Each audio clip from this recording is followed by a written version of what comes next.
Thank you. Well, this stage and this moment are very improbable for me. A New Jersey Republican delivering the keynote address to our national convention. From a state with 700,000 more Democrats than Republicans. A New Jersey Republican stands before you tonight. Proud of my party, proud of my state, and proud of my country.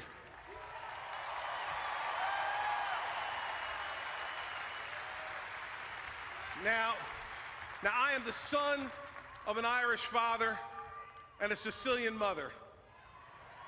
My dad, who I'm blessed to have here with me tonight, is gregarious, outgoing, and lovable.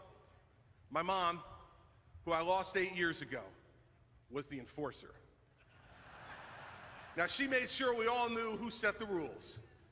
Tell it to you this way, in the automobile of life, Dad was just a passenger. Mom was the driver. Now, they both lived hard lives. Dad grew up in poverty. And after returning from Army service, he worked at the Breyers ice cream plant in the 1950s. Now, with that job and the GI Bill, he put himself through Rutgers University at night to become the first in his family to earn a college degree. And our first family picture was on his graduation day, with my mom beaming next to him, 6 months pregnant with me. Now, Mom also came from nothing. She was raised by a single mother who took 3 different buses every day to get to work. And Mom spent the time that she was supposed to be a kid actually raising children, her younger brother and younger sister. She was tough as nails and didn't suffer fools at all, and the truth was, she couldn't afford to. She spoke the truth, bluntly, directly, and without much varnish. I am her son.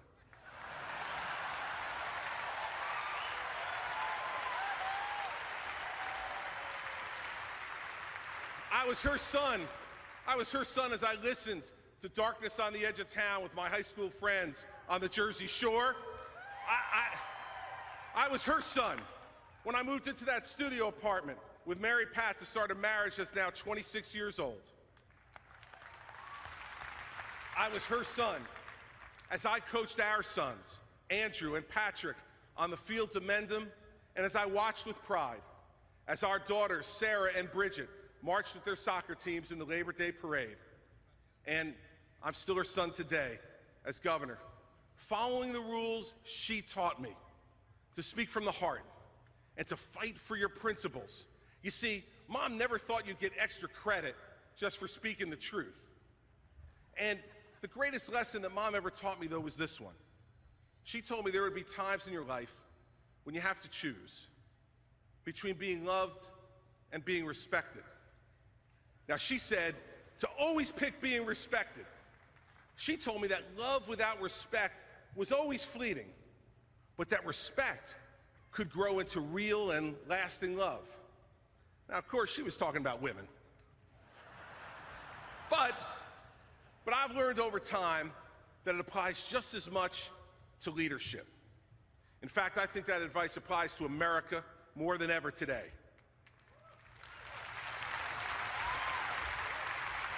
You see, I believe we have become paralyzed by our desire to be loved. Now, our founding fathers had the wisdom to know that social acceptance and popularity were fleeting, and that this country's principles needed to be rooted in strains greater than the passions and the emotions of the times. But our leaders today have decided it's more important to be popular, to say and do what's easy, and say yes rather than to say no, when no is what is required.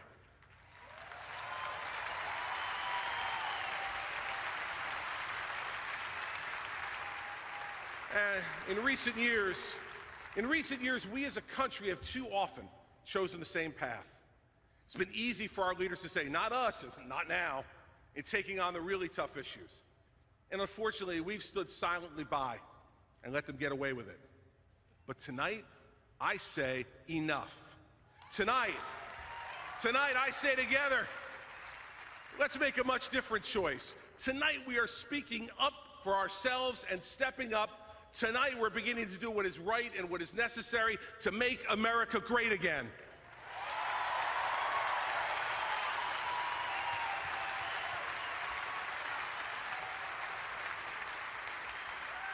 We are demanding that our leaders stop tearing each other down and work together to take action on the big things facing America. Tonight, we are going to do what my mother taught me. Tonight, we're going to choose respect over love.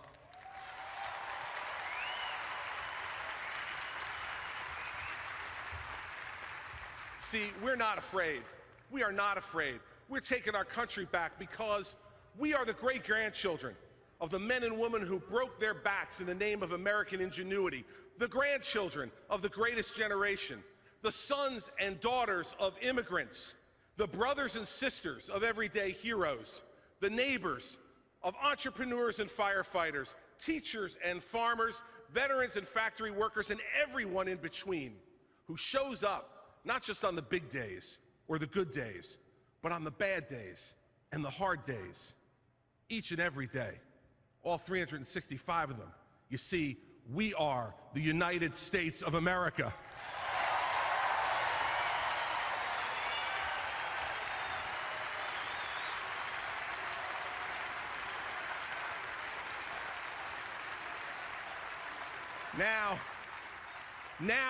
Now, it's up to us. We must lead the way our citizens live. To lead as my mother insisted I live. Not by avoiding truths, especially the hard ones, but by facing up to them and being better for it. We can't afford to do anything less. Now, I know this because this was the challenge in New Jersey. When I came into office, I could continue on the same path that led to wealth and jobs and people leaving our state. Or I could do the job people elected me to do the big things. Now, there were those who said it couldn't be done, that the problems were too big, too politically charged, and too broken to fix. But we were on a path we could no longer afford to follow. Now, they said it was impossible, this is what they told me, to cut taxes in a state where taxes were raised 115 times in the 8 years before I became governor. That it was impossible to balance a budget at the same time with an $11 billion deficit. But 3 years later, we have 3 balanced budgets in a row with lower taxes. We did it.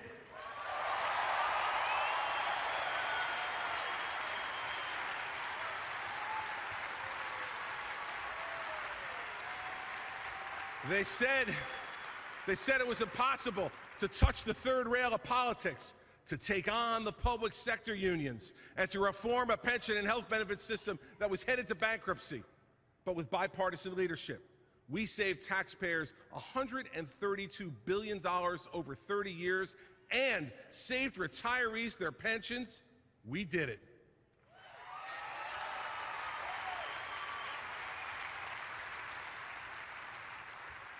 They said it was impossible to speak the truth to the teachers union.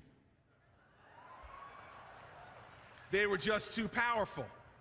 A real teacher tenure reform that demands accountability and ends the guarantee of a job for life regardless of performance. They said it would never happen. But for the first time in 100 years, with bipartisan support, you know the answer. We did it.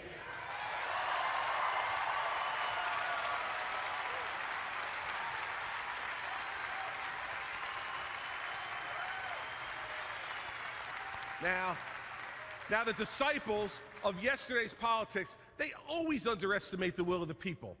They assumed our people were selfish, that when told of the difficult problems, the tough choices, and the complicated solutions, that they would simply turn their backs, that they would decide it was every man for himself. They were wrong. The people of New Jersey stepped up. They shared in the sacrifice. And you know what else they did? They rewarded politicians who led instead of politicians who pandered.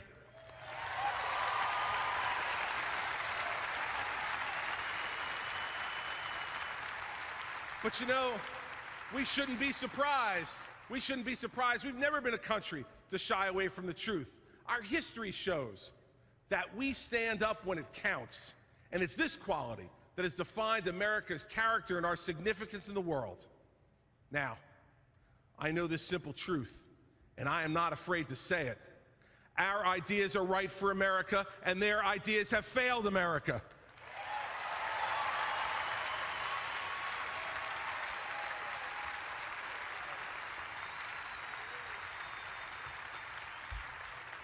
Let me be clear with the American people tonight. Here's what we believe as Republicans and what they believe as Democrats.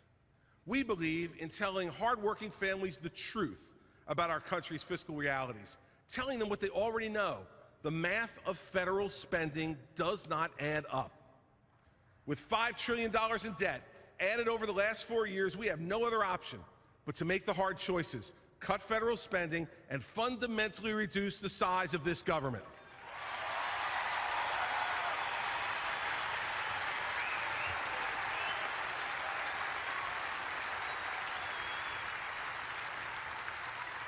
Want to know what they believe?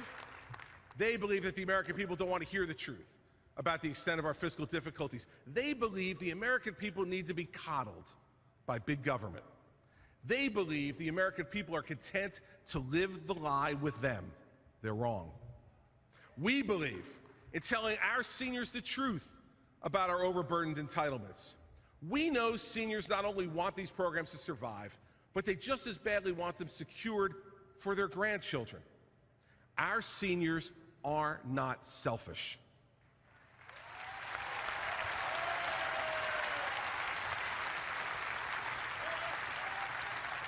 Here's what they believe. They believe seniors will always put themselves ahead of their grandchildren. And here's what they do. They prey on their vulnerabilities and scare them with misinformation for the single, cynical purpose of winning the next election. Here's their plan. Whistle a happy tune while driving us off the fiscal cliff, as long as they are behind the wheel of power when we fall. Now, we believe that the majority of teachers in America know our system must be reformed to put students first so that America can compete. Now, teachers don't teach to become rich or famous. They teach because they love children. We believe that we should honor and reward the good ones while doing what's best for our nation's future, demanding accountability, demanding higher standards, and demanding the best teacher in every classroom in America.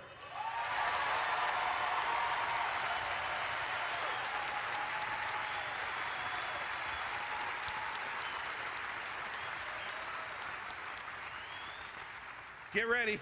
Get ready. Here's what they believe. They believe the educational establishment will always put themselves ahead of children, that self-interest will always trump common sense. They believe in pitting unions against teachers, educators against parents, lobbyists against children. They believe in teachers' unions. We believe in teachers.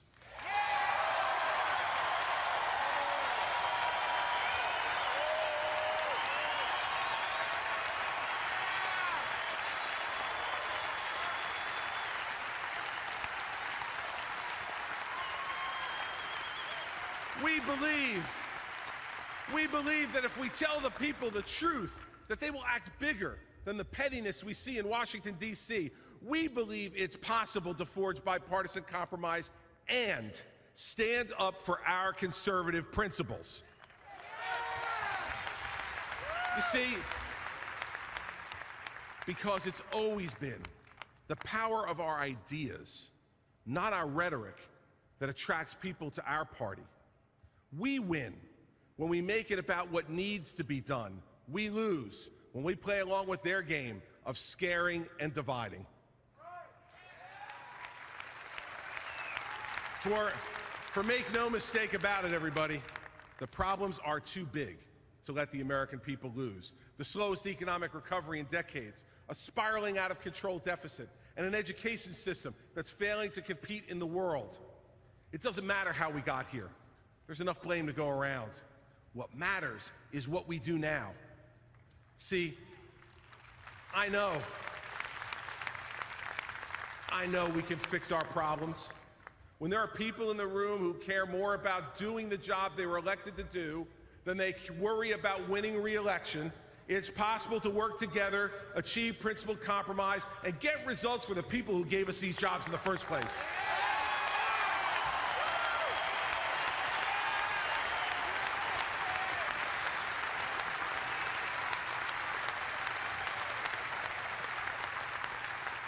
The people have no patience for any other way anymore. It's simple. We need politicians to care more about doing something and less about being something. Yeah. And believe me, if we could do this in a blue state like New Jersey with a conservative Republican governor, Washington, D.C. is out of excuses.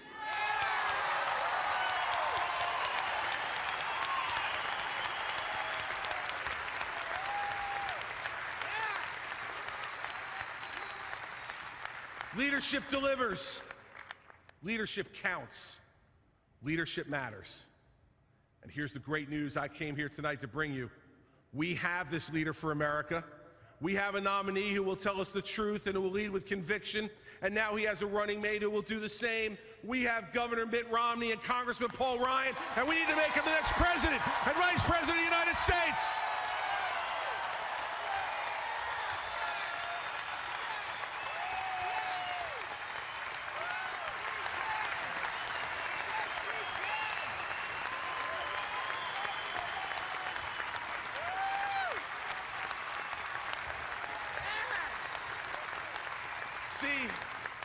You see, because I know Mitt Romney. And Mitt Romney will tell us the hard truths we need to hear to put us back on a path to growth and create good-paying private sector jobs again in America. Mitt Romney will tell us the hard truths we need to hear to end the torrent of debt that is compromising our future and burying our economy. Mitt Romney will tell us the hard truths we need to hear to end the debacle of putting the world's greatest health care system in the hands of federal bureaucrats and putting those bureaucrats between an American citizen and her doctor.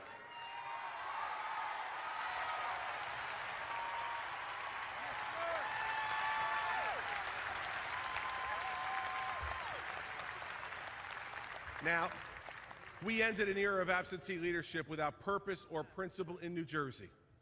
I'm here to tell you tonight, it is time to end this era of absentee leadership in the Oval Office and send real leaders back to the White House. America needs Mitt Romney and Paul Ryan, and we need them right now.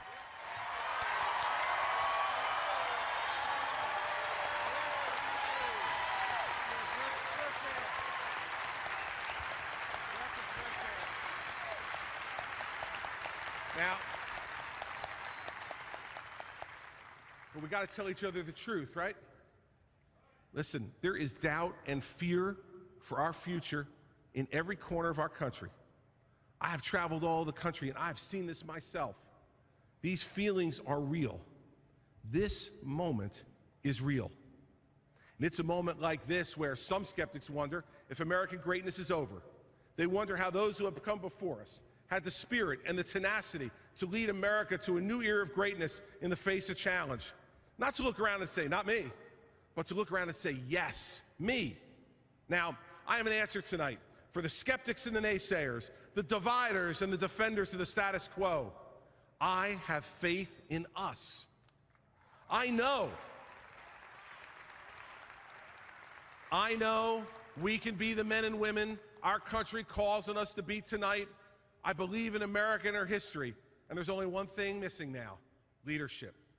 It takes leadership that you don't get from reading a poll. You see, Mr. President, real leaders don't follow polls. Real leaders change polls.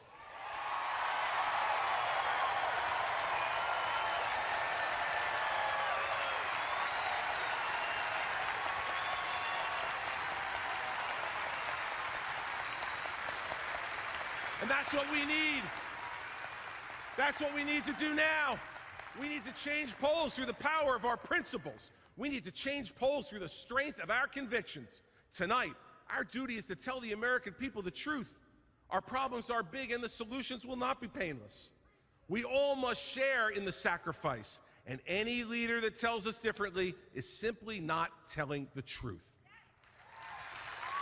Now, I think tonight of the greatest generation. We look back and marvel at their courage, overcoming the Great Depression, fighting Nazi tyranny, standing up for freedom around the world. Well, now it's our time to answer history's call. For make no mistake, every generation will be judged, and so will we. And what will our children and grandchildren say of us? Will they say we buried our heads in the sand? We assuaged ourselves with the creature comforts we've acquired, that our problems were too big and we were too small, that someone else should make a difference because we can't?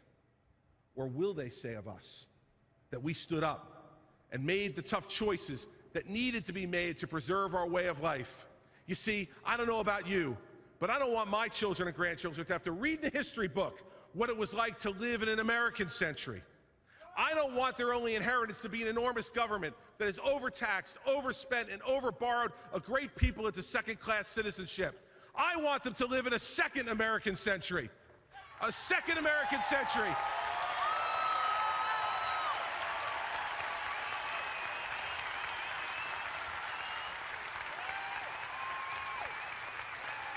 A second American century of strong economic growth where those who are willing to work hard will have good-paying jobs to support their families and reach their dreams. A second American century where real American exceptionalism is not a political punchline, but is evident to everyone in the world just by watching the way our government conducts its business every day and the way Americans live their lives. A second American century where our military is strong, our values are sure, our work ethic is unmatched, and our Constitution remains a model for anyone in the world struggling for liberty.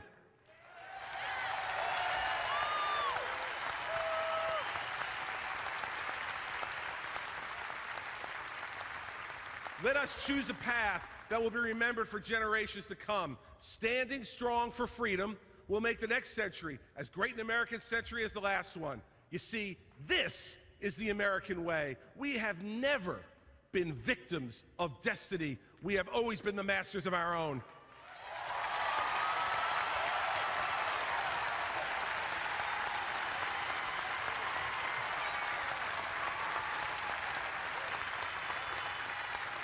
And I know you agree with me on this.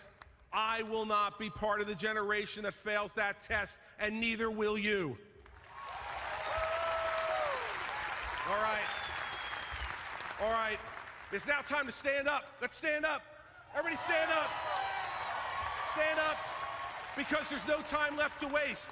If you're willing to stand up with me for America's future, I will stand up with you. If you're willing to fight with me for Mitt Romney, I will fight with you. If you're willing to hear the truth about the hard road ahead and the rewards for America that truth will bear, I'm here to begin with you this new era of truth-telling. Tonight, we choose the path that has always defined our nation's history. Tonight, we finally and firmly answer the call that so many generations have had the courage to answer before us. Tonight, we stand up for Mitt Romney as the next President of the United States, and together,